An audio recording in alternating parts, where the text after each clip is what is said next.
आगतम स्वागतम सुस्वागतम. मंचावर आजच्या कार्यक्रमाचे व्याख्याते माननीय पुष्पेंद्रजी कुलश्रेष्ठ व प्रमुख पाहुणे किशोरदादा शितोळे विराजमान झालेले आहेत. आज या कार्यक्रमात सुरुवात करण्यापूर्वी त्यांचे 5 सुवासिनींच्या हस्ते औक्षण होईल. मी 5 सुवासिनींना आमंत्रित करतो की त्यांनी दोन्ही प्रमुख पाहुण्यांचे औक्षण करावे. सर्वप्रथम बडवे साहेबांना विनंती करतो की त्यांनी पुष्पेंद्रजींना पगडी घालावी, पुणेरी पगडी आपली.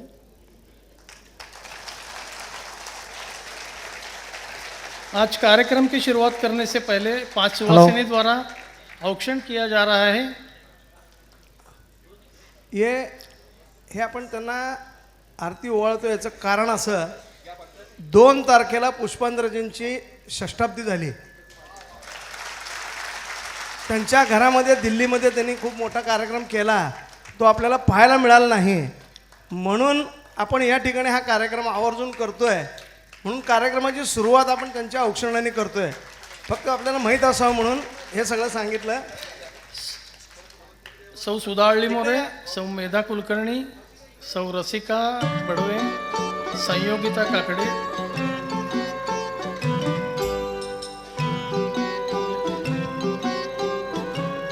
त्यानंतर किशोरदादांचा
धन्यवाद.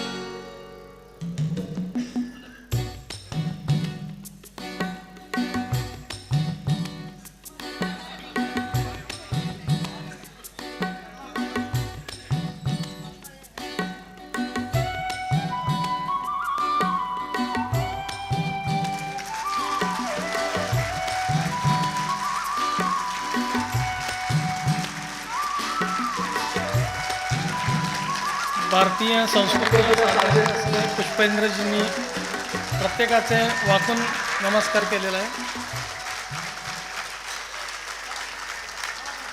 धन्यवाद.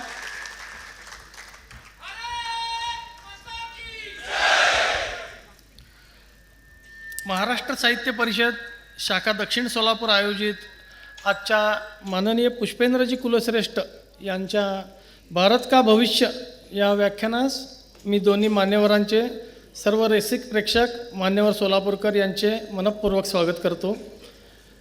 महाराष्ट्र साहित्य परिषद दक्षिण सोलापुर शाखा द्वारा आयोजित आज के माननीय पुष्पेंद्रजी कुलश्रेष्ठ के भारत का भविष्य इस व्याख्यान कार्यक्रम में मैं दोनों मान्यवर, सभी रसिक दर्शकों तथा सोलापुर के मान्यवर नागरिकों का हृदयपूर्वक स्वागत करता हूँ.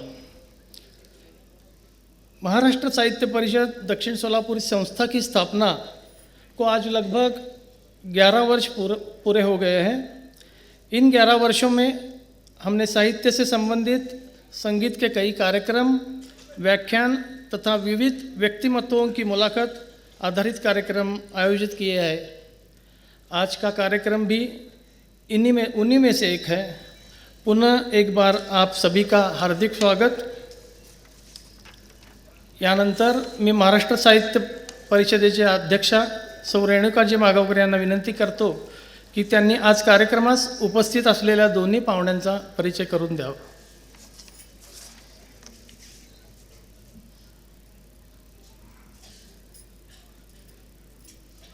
नमस्कार। महाराष्ट्र साहित्य परिषद शाखा दक्षिण सोलापूरच्या वतीनं आज जो कार्यक्रम आपण आयोजित केलेला आहे तो अतिशय अविस्मरणीय असणार आहे आणि त्यासाठी आलेले जे निमंत्रित आपले अतिथी आहेत तर त्यांचा परिचय करून देण्याची जबाबदारी माझ्यावर आहे। सर्वप्रथम कार्यक्रमाचे प्रमुख पाहुणे श्री किशोरदादा शितोळे यांचा मी परिचय करून देते। श्री किशोरदादा शितोळे हे सिव्हिल इंजिनियर व यशस्वी उद्योगपती आहेत। ते बांधकाम व सेवा उद्योगात कार्यरत आहेत। ते रेनो इन्फा लोडिंग इंडस्ट्रीचे मालक आहेत। तसेच किशोरदादा हे देवगिरी बँकेचे 23 वर्षांपासून संचालक असून सध्या बँकेच्या अध्यक्षपदाची जबाबदारी त्यांच्याकडे आहे। ते राष्ट्रीय सेवा योजनेच्या राज्य सल्लागार समितीचे सदस्य आहेत। तसेच डॉक्टर बाबासाहेब आंबेडकर मराठा विद्यापीठ संभाजीनगरचे राज्यपाल नियुक्त समिती सदस्य आहेत। जलदूत या सामाजिक सेवाभावी संस्थेचे अध्यक्ष असून युवकांना सोबत घेऊन श्रमदान करून बंधाऱ्यांचे त्याचप्रमाणे अनेक बंधाऱ्यांचे व त्यांना पुन्हा जिवंत करण्याचं कार्य ते करत आहेत। सहकार क्षेत्रात अनेक प्रभावी भूमिका त्यांच्या आहेत। गावखेड्यात जलसंधारणाचे ईश्वरी कार्य ते करत आहेत। युवा शक्तीला विविध विधायक कार्याला जोडण्याचे कार्य हे त्यांच्या कार्याचे ठळक वैशिष्ट्य आहे। विशेषतः जलसंधारण या विषयाला घेऊन तालुक्यातील शेतकऱ्यांना एकत्र करून लोकसहभाग करून बिडकीच्या पुढे नांदेडवाडी, तांबरखेड, कोडगाव, धुपेश्वर या चार गावांमध्ये जाणाऱ्या वेतळणी नदीचे पुनर्जीवन त्यांनी केलेले आहे। त्याचप्रमाणे 29 दिवसात 2 बंधारे बांधण्याचे विक्रमात्मक कार्य त्यांनी केलेले आहे। याशिवाय बिडकी, गिधाडा, फुलोळी, मिटिटी या गावांमध्ये लोकसहभागातून खूप छान कामं त्यांनी केलेली आहेत। ते उत्तम व्यासपीठ वक्ते असून छत्रपती शिवराय व जलसंधारण, बोर सेवेलगर व युवा शक्ती या विषयावर अनेक ठिकाणी त्यांनी व्याख्याने दिलेली आहेत। म्हणजे ते उत्तम व्याख्याते देखील आहेत। म्हणजे आर्थिक, राजकीय आणि सामाजिक अशा तिन्ही प्रकारची धुरा ते सध्या सांभाळत आहेत। किशोरदादा, तुम्हाला तुमच्या भावी कार्यास आम्हा सर्व सोलापूरकरांकडनं खूप खूप शुभेच्छा। यानंतर आपले जे नामवंत व्याख्याते आहेत त्यांचा परिचय थोडक्यात करून देते। थोडक्यात हा शब्द खूप विचित्र आहे खरं तर, कारण थोडक्यात करू शकत नाही आपण त्यांचा परिचय। पुष्पेंद्र कुलश्रेष्ठ हे एक पत्रकार आहेत, राष्ट्रवादी वक्ते आणि कार्यकर्ते आहेत। त्यांचा जन्म 2 डिसेंबर 1960 रोजी दिल्ली येथे झाला। त्यांनी अलीगढ मुस्लिम विद्यापीठातून शिक्षण घेतले असून प्रेस क्लब ऑफ इंडियाचे सर्वाधिक काळ महासचिव म्हणून त्यांनी काम करण्याचा त्यांना मान मिळालेला आहे। माननीय पुष्पेंद्रजी कुलश्रेष्ठ हे देशाच्या सुरक्षा, सामरिक घडामोडी, राजनीती, त्याचप्रमाणे दहशतवाद, सीमा सुरक्षा आणि राष्ट्रीय हिताच्या विषयांवर अभ्यासपूर्ण मत मांडणारे प्रख्यात राष्ट्रीय वक्ते, वरिष्ठ पत्रकार आणि तज्ज्ञ विश्लेषक आणि लेखकही आहेत। भारतीय सैन्य व गुप्तचर यंत्रणांच्या कार्यपद्धती, पाकिस्तान चीन संबंध, अंतर्गत सुरक्षा, देशातील कायदा सुव्यवस्था तसेच धार्मिक, दहशतवाद या विषयांवर त्यांनी सखोल अभ्यास केलेला आहे। देशभरातील विविध विद्यापीठे, महाविद्यालये, शासकीय संस्था आणि सामाजिक संघटनांमध्ये ते सतत व्याख्याने देत असून त्यांच्या भाषणशैलीत त्यांचा दमदारपणा, सादरीकरण, पुराव्यानिशी केलेले विश्लेषण आणि राष्ट्रप्रेमाची स्पष्ट भावना दिसून येते। ते अनेक वृत्तवाहिन्यांवर राष्ट्रीय मुद्द्यांवरील चर्चांमध्ये आपली ठाम व तथ्याधिष्ठित मते मांडतात। देशातील युवकांमध्ये राष्ट्रीय सुरक्षा, इतिहासाची अचूक जाण आणि जागरूक नागरिकत्व यांविषयी संवेदनशीलता निर्माण करणारे हे त्यांच्या कार्याचे प्रमुख ध्येय आहे. त्यांचे कार्य आणि विचार देशहिताची भूमिका ठामपणे मांडणारे, प्रेरणादायी आणि दिशादर्शक म्हणून व्यापकपणे मानले जातात. त्यांच्या बेधडक, स्पष्ट व निर्भीड बोलण्याच्या शैलीसाठी ते प्रसिद्ध आहेत. युवकांमध्ये राष्ट्रभक्तीची भावना जागवण्याचे कार्य ते सातत्याने करत आहेत. पुष्पेंद्र सर, तुमच्या या कार्यासाठी आम्हा सर्वांकडनं खूप खूप शुभेच्छा. धन्यवाद.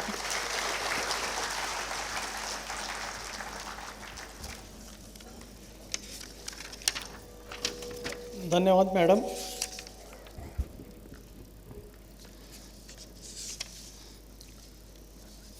पुष्पेंद्र का अर्थ है फूलों का भगवान या फूलों का राजा. यह एक संस्कृत नाम है जो पुष्प फूल और इंद्र भगवान राजा शब्दों से मिलकर बना है. यह नाम सुंदरता और पवित्रता का प्रतीक है. इसका उपयोग एक पुरुष नाम के रूप में किया जाता है, विशेषकर भारत में. मी श्री किशोरदादा शितोळे यांना विनंती करतो की त्यांनी माननीय पुष्पेंद्रजी यांचा सत्कार करावा.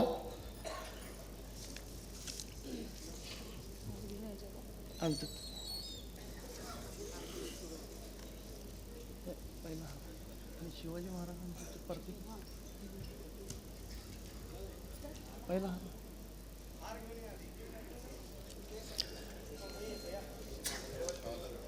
तुलसी का हार.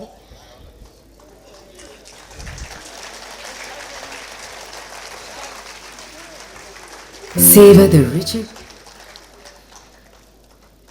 श्री शिवछत्रपती शिवाजी महाराजांची प्रतिमा, तुळशीचा हार, शाल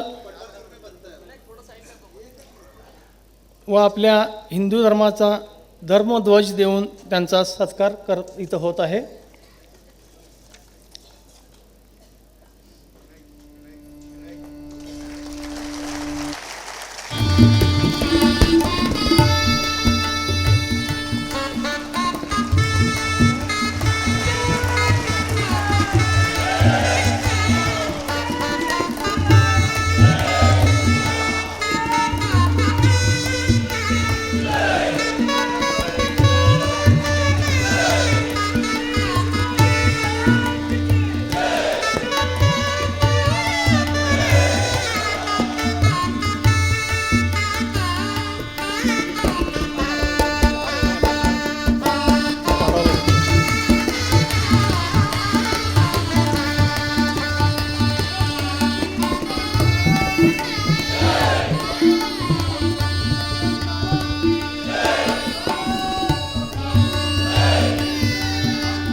धन्यवाद.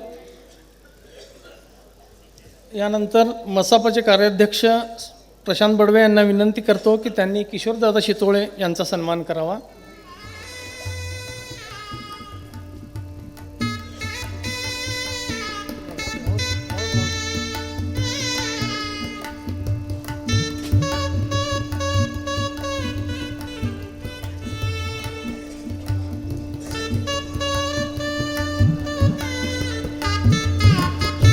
शाल, आपल्या हिंदू धर्माचा धर्मध्वज, श्री शिवछत्रपती महाराजांची प्रतिमा व तुळशी हार घालून त्यांचा सन्मान होतोय.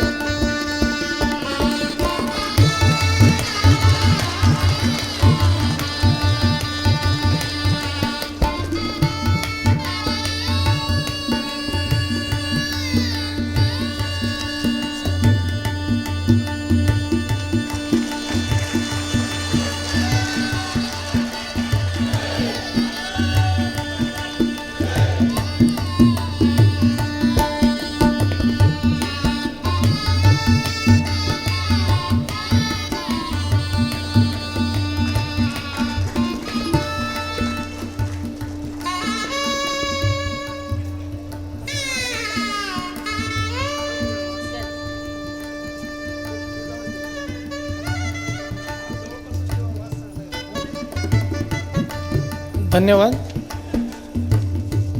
यानंतर आजच्या कार्यक्रमाचे प्रमुख पाहुणे श्री किशोरदादा शितोळे यांना विनंती करतो की त्यांनी आपलं मनोगत व्यक्त करावं.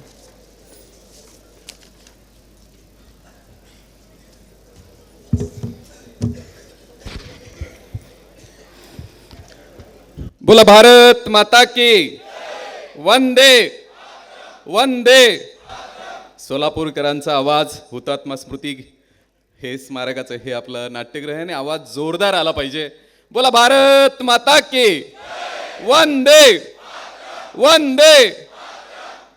मित्रांनो, महाराष्ट्र साहित्य परिषद शाखा दक्षिण कोल्हापूर यांच्या वतीने आयोजित आज भारतातलं स्वतंत्र भारतातलं प्रखर हिंदुत्व मांडणारे, ज्यांच्यासाठी ऐकण्यासाठी संबंध महाराष्ट्रात नाही फक्त तर आपला पूर्ण भारत देश आतुर असतो, असं एक भारी व्यक्तिमत्व ज्यांना आपलं म्हणता येईल ते माननीय पुष्पेंद्रजी कुलश्रेष्ठ यांच्या व्याख्यानाचं आयोजन महाराष्ट्र साहित्य परिषदेने केलेलं आहे. त्यानिमित्ताने व्यासपीठावर उपस्थित असलेल्या या साहित्य परिषदेच्या अध्यक्षा आमच्या भगिनी सौ रेणुकाताई महागावकरजी, कार्याध्यक्ष प्रशांत बडवेजी, जितेश कुलकर्णीजी, अमोल धाबळेजी, शहाजी पवारजी, NHIचे सी माननीय संजय कदमजी आणि सर्व तमाम सोलापूरकरांना मी वंदन करतो, अभिवादन करतो. छत्रपती शिवाजी महाराज आणि डॉक्टर बाबासाहेब आंबेडकर यांच्या स्मृतींना अभिवादन करतो.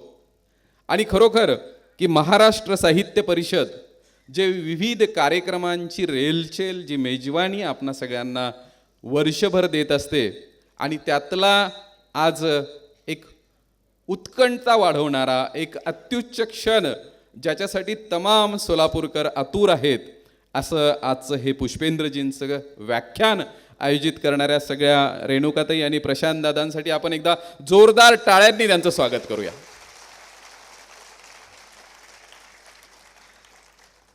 मित्रांनो, खरोखर त्याच पुष्पेंद्रजी कुलश्रेष्ठ आणि त्यांच्या तोंडून आपल्याला ऐकायचंय भारत का भविष्य. ज्या वेळेला पुष्पेंद्रजी बोलतात, ज्या वेळेला विषय मांडतात, अंगावर रोमांच उभं राहतं अशी त्यांची वाणी आणि आपल्या हिंदू धर्माचा अभिमानाचे क्षण ज्या वेळेला ते सांगत असतात, खरोखर मंत्रमुग्ध होऊन जाणं काय असतं ते हे सभागृह काही क्षणात अनुभवणार आहे. आणि आजचा विषय मी म्हणालो तसं भारत का भविष्य. पण मित्रांनो, केव्हाही भारत का भविष्य आपण भविष्यात जाण्याआधी आपला कधीही भूतकाळ पाहिला पाहिजे. अनेक वेळेला तरुण पिढी म्हणते की काय तुम्ही भूतकाळात जाता, काय भूतकाळाच्या गप्पा सांगता. पण मला एक साधं छोटंसं रोजच्या आयुष्यातलं उदाहरण आठवतं की आपण ज्या वेळेला चारचाकी आपली कारमध्ये आपण बसतो आणि पहिलं काम काय करतो, काय करतो आपण? पहिल्यांदा आपण गाडीत बसल्या बसल्या आपला जो मागे पाहत दिसणारा जो मिरर आहे तो आपण सेट करतो. आपण गाडी पुढे जायचं असतं, पण पुढे जायचं असलं तरी आपण पहिल्यांदा मागचं काय दिसतं हे बघतो आणि पुढच्या प्रवासाला निघतो. तसंच मंडळी, आज जर आपल्याला भारत का भविष्य पाहायचं असेल तर आम्हाला आमचा भूतकाळ पाहिला पाहिजे. 700 वर्ष यवनांनी मुघलांनी आमच्यावर राज्य केलं. 18 पगड जातीमध्ये वाटलेले आम्ही हिंदू, पण 700 वर्ष आम्ही गुलामीमध्ये राहिलो. ह्या मुघलांनी ह्या भारतावर आले, हिरे सोने जवाहरात लुटले. मी समजू शकत होतो की इथली संपत्ती त्यांनी लुटली, ते लुटून गेले असते तरी चालले. आमच्या आया बहिणींची अब्रू त्यांनी लुटली. आमच्या हिंदूंना त्यांनी गुलाम बनवून परदेशामध्ये विकलं. एवढं कमी होतं का? एवढं कमी नव्हतं. ते ज्या ज्या वेळेला इथे आले त्यावेळेला त्यांनी पहिलं काम काय केलं असेल तर त्यांनी हल्ला केला तो आमच्या धर्मस्थानांवर, आमच्या मंदिरांवर.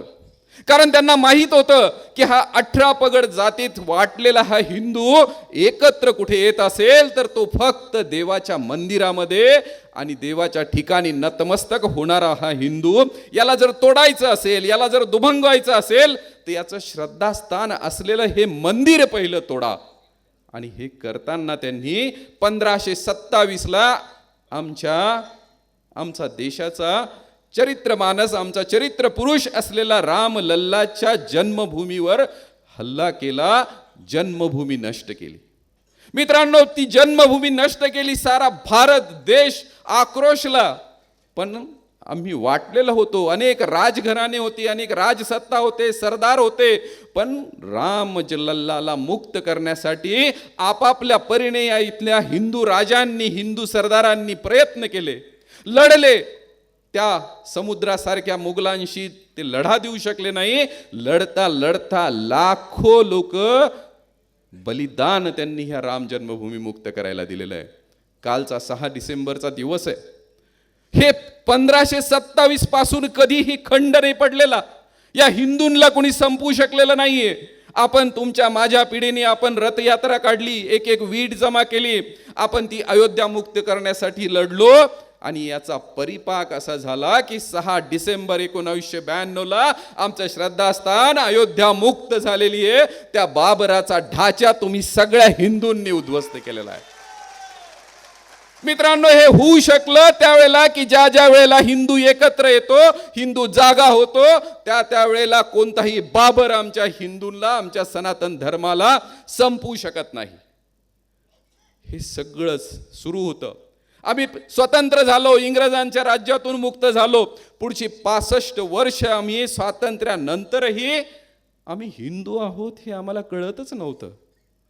पण 2014ला इथल्या हिंदूंनी विचार केला, एक चांगला निर्णय केला आणि ही भारत माता अशा व्यक्तीच्या हातामध्ये दिली की त्या 2014 नंतरचा जर वर्तमान पाहायचं सुरू केलं तर मला क्षण आठवतो की त्या वाराणसीचा कॉरिडॉर जो आहे, अरे या सगळ्या डोळ्यात साठवून ठेवावा असा क्षण की या देशाचा, हिंदुस्थानचा पहिला पंतप्रधान गंगेमध्ये स्नान करतो, भगवे वस्त्र परिधान करतो, रुद्राक्षाची माळा गळ्यात घालतो आणि ज्या वेळेला तो पवित्र गंगा जल घेऊन तो त्या कॉरिडॉर मधून चालत शंकराची पूजा करायला निघतो, त्यावेळेला तुम्हा सगळ्यांना वाटतं की तुमचा मत देण्याचा निर्णय पहिल्यांदा बरोबर होता. मित्रांनो, मी म्हणालो तसं याच्या आधी अनेक जण लढली, 1527 पासून लढली, पुढेही लढण्याची शक्यता राहील. पण तुमची माझी पिढी ही पहिल्यांदा भाग्यवान ठरली की ज्या दिवशी आम्ही अयोध्येमधलं प्रभू रामाचं मंदिर आपल्या डोळ्यांनी पाहिलेलं, ही पिढी सगळ्यात सुखी आणि भाग्यवान पिढी आहे. उज्जैनचा कॉरिडॉर आहे, महाकालेश्वराचं आपला पुनर्जीवन केलेलं आहे. हे सगळं पाहत असताना हा 2014 पासूनचा देश तुम्ही आठवून बघा. त्यावेळेस त्याच्या आधीच्या बातम्या असायच्या की रोज माझ्या काश्मीरमध्ये माझा जवान, माझा भाऊ, त्याला कोणीतरी दगड मारतंय, त्याच्यावर कोणीतरी हल्ला करतंय, त्याच्या हातात बंदूक आहे, तो 10 जणांना लोळवू शकतो, पण ती बंदूक चालवायची त्याला परवानगी नाहीये. 2014 नंतरची घटना आठवा, एकाही जवानाला दगड लागलेला नाहीये. त्याच्यानंतर जे देशामध्ये दंगली बंद झालेल्या आहेत, ठिकठिकाणी रोज बॉम्बस्फोटाच्या बातम्या यायच्या, त्या बंद झालेल्या आहेत. आणि हे सगळं पाहून या दहशतवाद्यांना, या अतिरेक्यांना त्यांचा पोटशोळ उठला की भारत एवढा शांत कसा राहू शकतो, आम्ही करायचं काय. आणि मग त्यावेळेला पहलगाम सारख्या ठिकाणी येऊन धर्म विचारून 26 हिंदूंची त्या नराधमांनी जी हत्या केली, मित्रांनो, अतिशय लाजिरवाणं, पहिल्यांदा तुमचा धर्म काय हे विचारून मारणारी औलाद ज्यावेळेस इथे आले, त्यावेळेस त्यांचा बोलणं होतं की हे जाऊन सांगा तुमच्या पंतप्रधानाला. पुढची 5-6 दिवस शांतता होती. पण तुम्ही, मी, प्रत्येकाला खात्री होती की हे पूर्वीचा काळ नाहीये, काहीतरी विशेष होणार, काहीतरी विशेष होणार. आणि 7 दिवसांनी भारतामधून 250-400 किलोमीटर पाकिस्तानामध्ये बसलेल्या 9 दहशतवादी अड्ड्यांवर जो हल्ला इथे बसून झाला आणि ते अड्डे उद्ध्वस्त झाले, हे करणारा आमचा सक्षम पंतप्रधान तुमच्यामुळे निर्माण झालेला आहे. आणि ते सगळं करताना ते अड्डे उद्ध्वस्त करणारं जे क्षेपणास्त्र होतं मित्रांनो, त्याचं नाव काय? त्याचं नाव आहे ब्रह्मोस. हे ब्रह्मोस रशिया, चीन, अमेरिकेतून आलेलं नव्हतं, तर या भारत मातेच्या पुत्रांनी बनवलेलं मेक इन इंडियातलं हे ब्रह्मोस क्षेपणास्त्र होतं.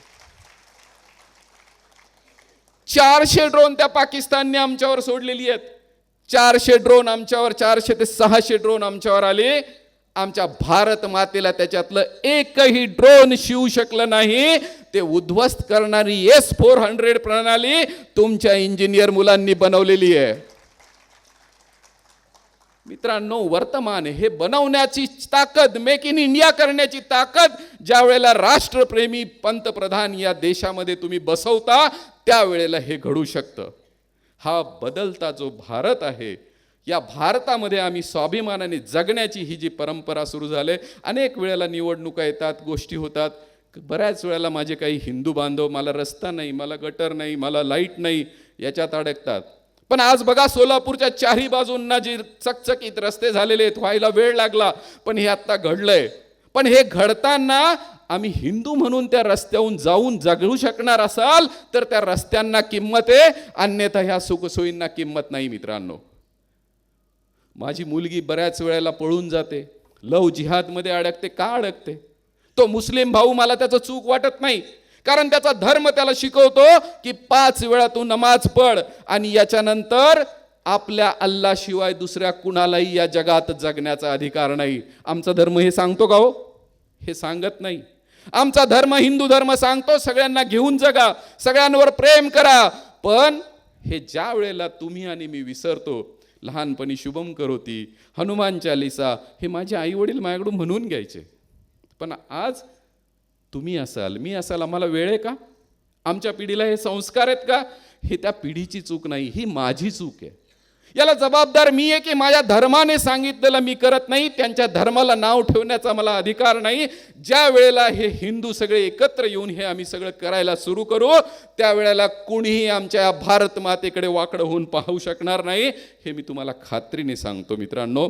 म्हणून आज आमचा भारत बदलतोय, विश्वगुरू म्हणून जगात पुढे चालायला लागलाय. पण हे सगळं चालताना देशाचा पंतप्रधान एकटे करणार नाही.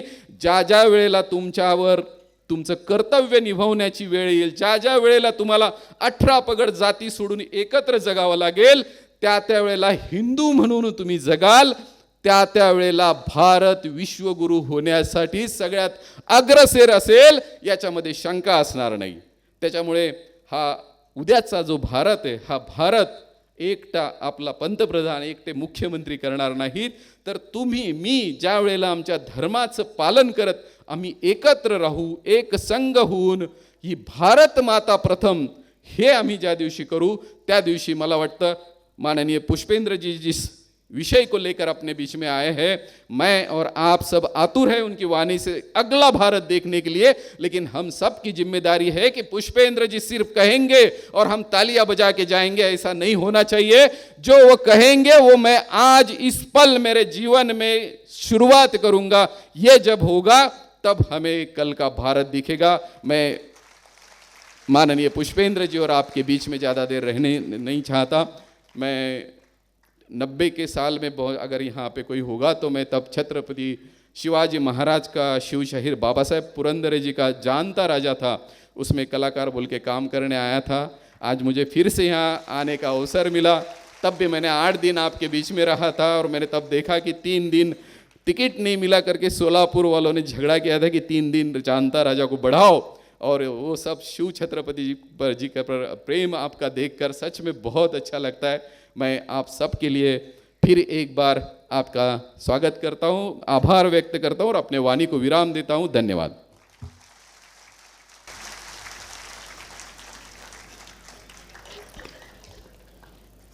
धन्यवाद किशोर दादा. आपला मसापच्या कार्यक्रमात, मुख्य कार्यक्रमात व्यत्यय येऊ नये म्हणून आपण नेहमीच आभार प्रदर्शनाचा कार्यक्रम हा अगोदरच घेत असतो. मी मसापचे कोषाध्यक्ष अमोल धावळे यांना विनंती करतो की त्यांनी आभार प्रदर्शन करावे.